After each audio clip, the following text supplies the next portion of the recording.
लाहौर एक ऐसा शहर जो कभी नहीं सोता। दिन की हलचल थमते ही यहाँ की रातें अपने रहस्यमयी रंग दिखाती हैं।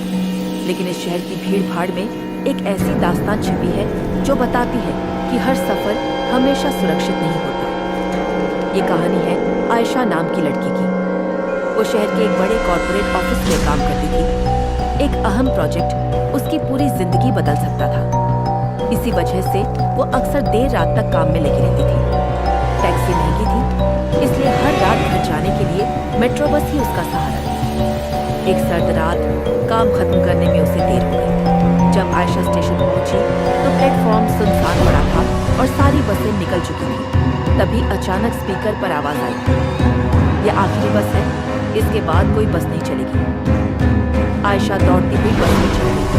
जैसे ही दरवाजे बंद हुए उसने राहत की सांस ली, मगर तभी उसे एहसास हुआ कि बस के अंदर कोई और मौजूद नहीं है। पूरी बस खाली। उसका दिल जोर जोर से धड़कने लगा। पहला स्टेशन आया, दरवाजे खुले और ठंडी हवा का झोंका अंदर आया। सामने बेंच पर एक अजीब सी बूढ़ी औरत बैठी है। छोटी सी काया, पुराना लिबास और बर्फ जैसी ठंडी आंखें। उसका चेहरा बिना पलक झपकाए डरावनी मुस्कान के साथ आयशा ने खुद को समझाया, ये तो बस एक और यात्री है। लेकिन जब अगला स्टेशन आया उसकी रूह कांप गई।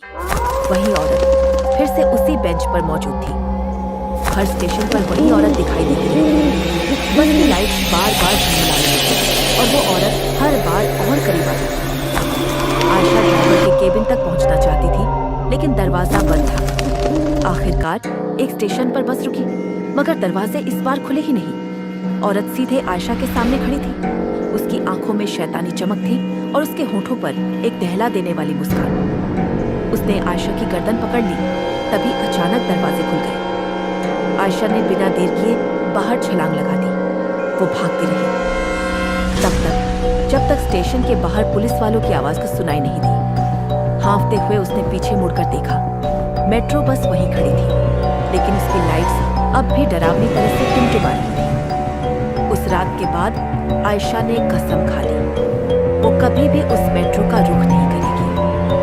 दोस्तों, आपको क्या लगता है, ये सिर्फ आयशा का वहम था या सच में कोई और दुनिया उसके सामने आई थी? कमेंट्स में जरूर बताइए और चैनल को सब्सक्राइब करना मत भूलिए।